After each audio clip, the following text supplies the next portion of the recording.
opposition.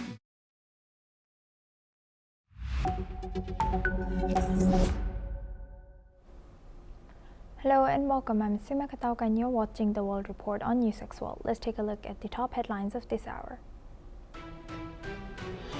Ukraine's acting energy minister Artem Nekrasov has said that around 180,000 consumers were left without electricity supplies across 5 Ukrainian regions after a Russian attack overnight. Russia's foreign ministry has said that it hoped that US President Donald Trump's administration did not make a fatal mistake over Venezuela and said that Moscow was concerned about US decisions that threatened international navigation, as Trump ordered a blockade towards Venezuela on Tuesday.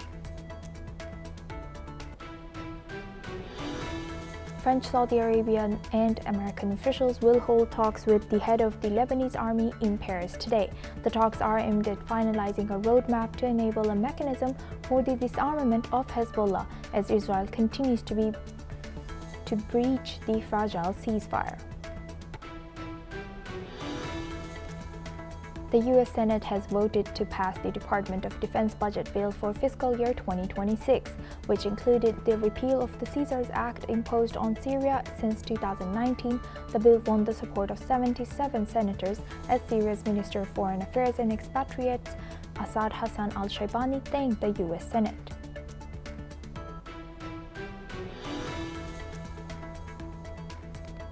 The World Bank and Syria's Ministry of Agriculture has begun discussions on a support program aimed at addressing key priorities in the country's agricultural sector.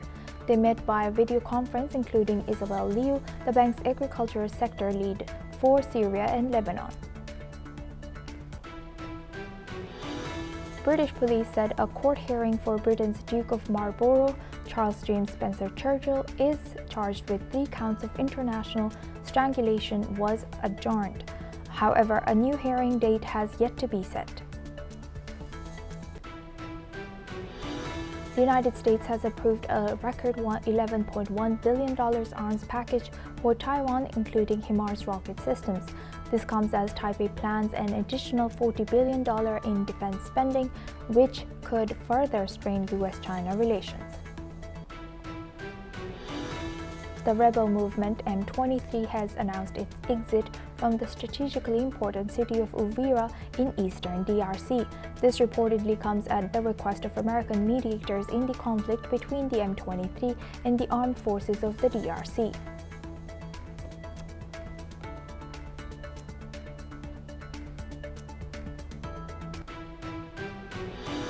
Now for this hour, we start with Europe. Ukrainian peace negotiators are heading to the United States for talks with the American team on Friday and Saturday. President Volodymyr Zelensky has said, speaking on an audio WhatsApp media chat, Zelensky confirmed that the U.S. team is already expecting them and that European representatives may also join. On the peace process, Zelensky has stressed that no final aligned peace plan currently exists. While the United States has discussed potential proposals with both Ukraine and Russia, he has emphasized that any aligned version of the plan has yet to be agreed upon. President Zelensky has reiterated the importance of international support to strengthen Ukraine in case Russia continues its aggression, highlighting the ongoing uncertainty in the negotiations. Now for this discussion, we welcome Professor Vasilin Popovsky. He's a professor and vice dean at Jindal Global Law School, joins us live from New Delhi. Thank you very much, Professor, for joining us again. Good to see you. Now, how do you think how aligned are European nations with Ukraine, and how do you think how aligned are Ukraine with the U.S. right now? We had a very successful meeting in Europe, in Berlin, back on Monday this week. And as a follow-up now, the Ukrainian delegation is heading to Washington for meetings tomorrow and Saturday with the U.S. team. In terms of conditions for the peace plan, we see quite a significant change from the initial plan of 28 points. Now the territorial concessions are no longer there. There are talks about security guarantees for Ukraine, and these are very firm. Well, there is no membership in NATO, but effectively the Article 5 protection of NATO treaties there in terms of any future attack by Russia will be regarded as kind of an Article 5 violations, and accordingly the NATO members will be supporting Ukraine for its territorial independence and political sovereignty. So basically, it will not be a full membership in NATO, but everything else in terms of security guarantees Ukraine will get.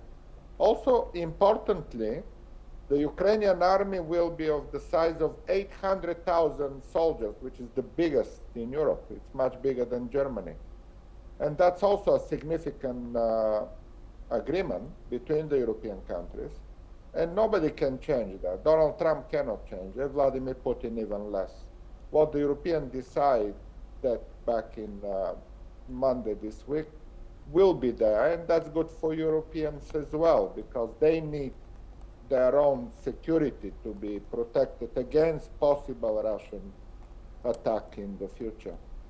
So what has been achieved in Europe, and not the least to say that also the frozen Russian assets, the Russian oligarchs who benefited from the invasion in Crimea back 11 years ago and the invasion in Ukraine back 3.5 years ago, are also to be spent on Ukrainian reconstruction after the war. And that's also a significant amount of money. Billions will go to the Ukrainians to reconstruct their country after the war. All of these achievements will be reported to United States delegation in Washington, and hopefully they will be taken to Moscow after that. And Professor, lastly, what challenges could arise from discussing proposals with both Ukraine and Russia without reaching a common agreement? Well, let's see what the Russian response will be. Usually it is always negative, but that negativity coming from Moscow now should be regarded in the United States as a signal that Russia doesn't cooperate, and that should result in further sanctions by the US administration on Russia and further support for Ukraine, including military support for Ukraine. So more sanctions on Russia, more support for Ukraine. This is the way to make finally the Russians cooperating for a peace deal, or at least for a ceasefire, if not for a peace deal. With that, I would like to thank Professor Veselin Popovsky for sharing that insight. Please stay with us as we come back to you for a later discussion as well. Now we stay in the EU. Ahead of EU summit in Brussels, French President Emmanuel Macron has said that France is not ready to sign an EU trade deal with the Mercosur group of Latin American countries, adding that more work is needed to be done on reciprocity and controls on products. EU-Mercosur Partnership Agreement is a massive free trade pact between the European Union and the Mercosur bloc, which includes Argentina, Brazil, Paraguay, and Uruguay. Meanwhile, Spain and Portugal strongly back the EU-Mercosur trade deal, seeing big opportunities for exports of wine, olive oil, and jobs, with Spain playing a key role in pushing it forward, though it faces hurdles from other EU nations. Let's have a look at what the French president has shared. Le compte n'y est pas et que cet accord ne peut pas être signé. Et c'est la même chose, c'est la cohérence de l'Europe, et c'est une Europe qui protège son agriculture et ses producteurs. Nous sommes pour échanger. La France est d'ailleurs une grande puissance agricole et agroalimentaire qui échange à travers le monde, qui exporte. Mais nous ne pouvons pas accepter de sacrifier la cohérence de notre agriculture, de notre alimentation, la sécurité alimentaire de nos compatriotes sur des accords qui ne sont pas encore finalisés. Donc vous voyez bien qu'au moment où nous nous parlons, nous ne sommes pas prêts, le compte n'y est pas pour signer cet accord. Parce que je veux qu'on traite comme il se doit notre agriculture, on doit être respecté. Et nos agriculteurs qui ont déjà énormément de défis, et on le voit en France, mais c'est vrai dans d'autres pays, pour qui c'est si difficile et qui ont à se battre contre des épizooties. On a la dermatose en France qui touche beaucoup de nos éleveurs, pour qui j'ai une immense pensée ce matin. beaucoup de nos secteurs qui ont déjà des difficultés, on ne peut pas aujourd'hui les sacrifier sur cet accord, ça n'est pas sérieux. Now we move on to Africa. Sudan's paramilitary have conducted a wave of drone strikes in Eastern Sudan, including on a city that hosts a major power plant. This comes after power stations were hit in Khartoum. Damage to the facility caused outages in capital Khartoum and Port Sudan. In a statement, the army has said that the militia launched 35 drones against the cities of Atbara, Al-Daimar, and Baba in River Nile State, targeting civilian infrastructure. Meanwhile, the UN is demanding a war crimes investigation, saying more than 1,000 civilians were killed during 3 days of attacks by Sudan's paramilitary rapid support forces on the Zamzam displacement camp in April. Now for this discussion, we welcome retired Major General Sudhakarji. He's an international relations expert and defense expert, joins us live from Jaipur.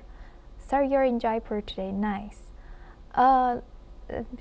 Major General, looking at this now, what should the world do, even UN do? This is continuing and it's escalating, and just the civilians are getting hit by this impact, being impacted all over.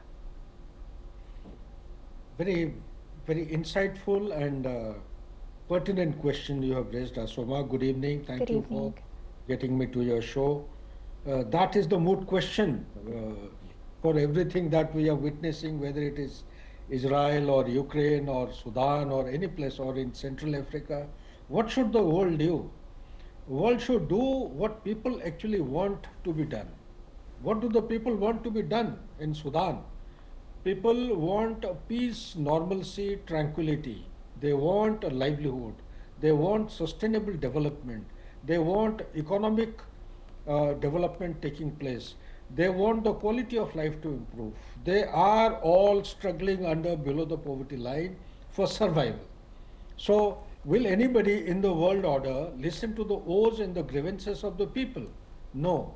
I am afraid the blunt truth is there is no organization worth its name in the world today. Call it anarchy, call it failed state, call it ineffective, apex transatlantic organization, call it double standard, call it by any name. Unfortunately, there are none. Yet, all is not bleak at the end of the tunnel. There is some glimmer of hope. At least something is better than nothing. At least the United Nations is existing. At least the United Nations Security Council is existing. At least there is some mandate. There is some wisdom. Problem starts when we make promises and commitments with double standards which we are unable to implement on ground. Sudan criticality and situation, people haven't understood. I am sorry to say, in the world order, those who are taking decisions, if they know it, well, it's a very welcome development. But if they don't know it, they need to actually diagnose the problem like a doctor does when a patient goes to him with a disease and with a symptom. What is the main disease in Sudan taking place? People will say different things with different meaning and different interpretation. For me as a military man, I would say, I would favor the statement, the stakeholders are two as on today. The military ruler, that is General Burhan, and the RSF leader is General Dagalau. Now General Dagalau and Burhan, they had an understanding, and Burhan had been insisting that they must have one nation, one army. And to have one nation, one army, RSF under General Dagalau must get integrated with the army. But of late, there have been differences in opinion. The General Dagalau or the RSF does not want to get integrated, and he wants to have independent and autonomous responsibility to discharge his mandate. It is a very powerful paramilitary force under him, but at the same time, there is a immediate requirement for Sudan, if at all it is looking for some kind of peace, tranquility and development and progress of the society. They have to have the concept which has been outlined by both the leaders. And mindful of the fact, Asoma, if you allow me another line or two, that country has gone through a dictator's rule for almost about 29 years, if I recall correctly. And both these people together, they had actually gone in for a military coup. And sometime in 2019 or so, they joined together to form one army. There was a union of effort, union of understanding, and in 2023 they have fallen apart.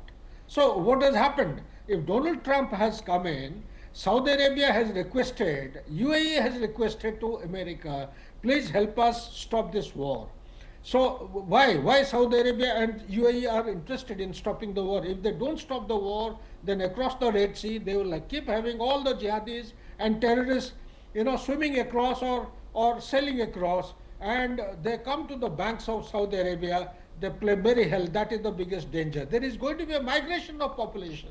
There is going to be lots of incineration activities taking place into Saudi Arabia if they are not kept under check. So therefore, the honest attempt of brokering peace by bringing both the stakeholders and bringing the people's mandate also to participate in any kind of a dialogue, perhaps we'll see some kind of a light at the end of the tunnel. Yes, when you talk about light of the tunnel, Major General, some of our guests have mentioned they could see another new country emerging, or Sudan becoming or splitting into smaller countries. Do you see the same as well? Quite possible, but in the present, you see, every challenge, every situation presenting in the world will transit through a short-term, a medium-term, and a long-term spectrum of activities. What we are witnessing today will always trigger those kind of perceptions and understanding which you have just communicated. It will break up into small little states or sub-states. Well, it is very easy to say, but army is army. Army is the last bastion of any kind of a republic or any kind of a democratic country, no matter what kind of rule is going on. Army is the one which holds the country together. As long as my understanding, my take is, the army is existing, whether it is General Burhan or anybody else, I personally feel that short-term challenges will be overcome effectively. He will be able to galvanize the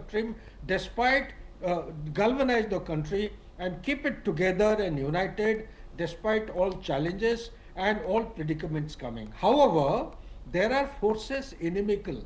Inimical means there are forces, I am sorry to take the name, the inner story, hidden story behind this is, wherever there is oil, wherever there is drug money, wherever there is money out of pharmaceutical, wherever there is industry for defense manufacturing products, you will willy-nilly find some untold agency of Western Hemisphere deeply involved 100%. In this, looking for market for generating revenue for its own country's economy. So if those kind of double standards and involvement is prevailing, I am sorry, nothing can be done. General Burhan can hang his boots, go home. So as General Dagwal, nothing is going to happen. It has got the huge potential to break up. But I still, as a military man, hold firm hope and some kind of optimism for this country not to break up, because it has got the gold mine, it has got the oil, it has got reserve of gas, and it has got a thriving, I would say, a potential for an agrarian society. That is what is going to hold out for good in future, in times ahead. Yes, hopefully. Thank you very much for highlighting, and I completely agree with you. With that, I would like to thank retired Major General Sudhakarji for joining us today and sharing that insight all the way from Jaipur. Thank you very much. Now we move on to Australia. Australian police has intercepted 2 cars in Sydney after receiving a tip that a violent act may have been planned in an operation that comes just days after the deadly Bondi attack. Authorities say the vehicles were stopped in Liverpool in the city's southwest, where heavily armed tactical officers detained 7 men who are now assisting police with their inquiries. New South Wales Police has said that the action was taken after information suggested a possible violent act, but stressed that at this stage there is no identified link to the ongoing investigation into the Bondi terror attack. Images from the scene showed police in camouflage gear, damaged vehicles, and several men zip-tied on the roadside as officers secured the area. Reports indicated the intercepted cars carried Victorian number plates. The incident follows heightened security across Sydney after the anti-Semitic shooting at the Bondi beach that killed 15 people. Australia's worst mass shooting in nearly 3 decades, police say investigations are continuing and public safety remains their top priority. Now for this discussion, we welcome back Professor Vasilin Popovsky. He's a professor and vice dean at Jindal Global Law School, joins us live from New Delhi. Thank you very much, Professor, for staying with us. Now looking at this, what more can you tell us, and how does this use of heavily armed police operations following the Bondi attack, how do you think this was necessary for the safety and security in Sydney? Well, there is no connection between the two as far as we know at the moment. The police received a signal and obviously took the necessary action to prevent potential crime. That's happened every time in every law in Australia. But also the Prime Minister made an important speech saying that in addition to reaction to crimes, we need also to prevent future crimes. And one way of doing this is to restrict hate speech, anti-Semitism, and speech against any identity, any minority in Australia. And also we see a similar statement by many other parties in Australia. So obviously anti-Semitism should be prohibited and disallowed at any point, and also hate speech against any other identity. And Australia is a very mixed country with a lot of people from origin from everywhere in the world. It's a big mix of populations.